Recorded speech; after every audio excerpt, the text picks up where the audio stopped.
Bien aussi, le petit bobo de ce matin, ça peut faire mal tout de même.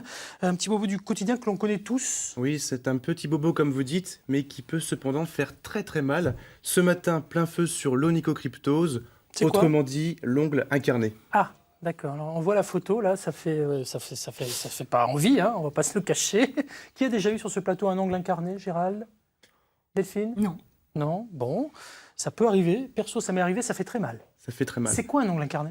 L'ongle est incarné quand il pénètre dans la chair qui l'entoure et qu'il provoque une lésion douloureuse, voire même parfois infectée. Typiquement, vous allez avoir un petit bourrelet qui va apparaître sur la peau, un bourrelet chaud, douloureux et rouge. Ça, c'est le signe qu'il y a une inflammation. Et en plus, ce bourrelet, il peut être rempli de pus. Alors là, ça veut dire qu'il y a une infection. On appellera ça un panari.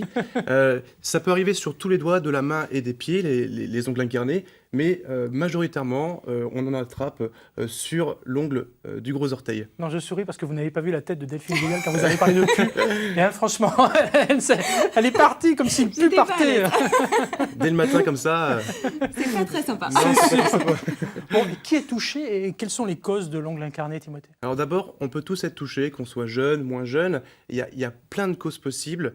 Il y a quand même certains facteurs favorisant l'ongle incarné, comme par exemple une mauvaise coupe de l'ongle, une transpiration excessive, des chaussures trop serrées, mal ajustées, ou encore un traumatisme de l'orteil. Avant de savoir vraiment comment on coupe ses ongles, et je pense qu'on va apprendre des choses, qu'est-ce qu'on doit faire en cas d'ongle incarné? Il est important déjà de bien comprendre qu'il faut réagir tôt. N'attendez pas que la douleur soit devenue insupportable pour intervenir, puisque, comme vous le savez, l'ongle pousse de façon continue et ça ne va pas guérir tout seul si vous n'intervenez pas. Dès les premiers symptômes, trempez votre doigt ou votre orteil dans un bain d'eau chaude, mélangé avec un produit désinfectant que vous trouverez en pharmacie. Vous faites ça 3 fois par jour, 15 minutes. Vous répétez l'opération et une fois que votre ongle est un petit peu ramolli, vous allez le sentir, vous pourrez essayer de le tailler. On reviendra après sur la taille de l'ongle, comment ça se passe. Et puis, laissez votre orteil, votre doigt respirer. Si au bout de 48 heures, il n'y a pas d'amélioration, là, vous pouvez consulter votre médecin qui vous prescrira une crème antibiotique à appliquer localement, voire même parfois un soin de pédicure podologue. Le podologue, il s'occupera de tailler vos ongles.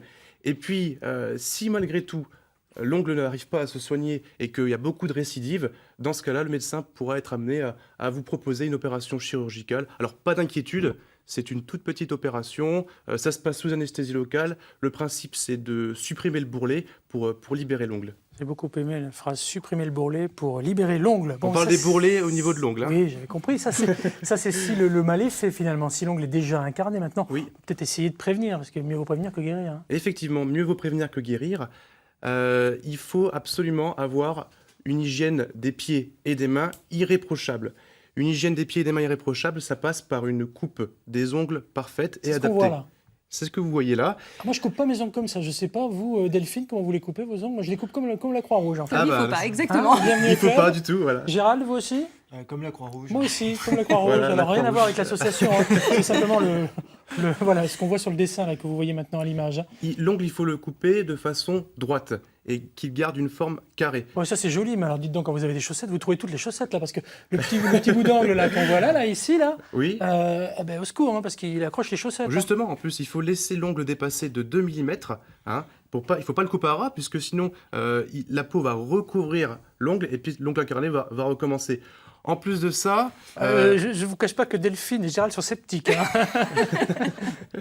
En plus de ça, il faut couper l'ongle avec des ciseaux spécifiques, désinfectés, propres. Des ciseaux qui sont spécialement réservés à la coupe des ongles. N'utilisez pas... Le coupe-ongle. Moi, j'utilise le Vous coupe-ongle. pouvez le utiliser truc, le là. coupe-ongle, mais je voulais dire, n'utilisez pas le ciseau de la cuisine, par exemple. Des fois, on le voit, ça. Voilà.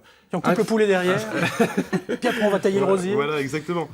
Sinon, laissez respirer vos pieds, en fait. Et puis portez des chaussures confortables, pas trop serrées. Et pour les femmes, évitez les talons quand vous avez un ongle incarné parce que ça va augmenter la pression sur les ongles et ça, c'est pas bon.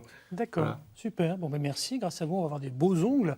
Ça fonctionne aussi sur les mains, parce que là, on parlait des pieds, mais finalement, on peut avoir un ongle incarné sur une main aussi. À partir du moment où il y a des ongles, il y a possibilité d'un ongle incarné. Voilà. Donc les mains et les pieds. Tiens, dites-moi, à propos des ongles, j'ai entendu dire au rayon des idées reçues que un médecin pouvait, par exemple, au travers de quelques études, en regardant ne serait-ce que nos ongles, savoir si on était plus ou moins malade. Alors c'est vrai ou c'est faux ça? Oui, c'est vrai. D'ailleurs, peut-être qu'on en parlera dans une prochaine chronique. Les ongles, c'est un véritable indicateur de santé. Et grâce aux ongles, on peut savoir, par exemple, si vous êtes malade de certaines choses ou pas. Voilà. Eh bien super, merci.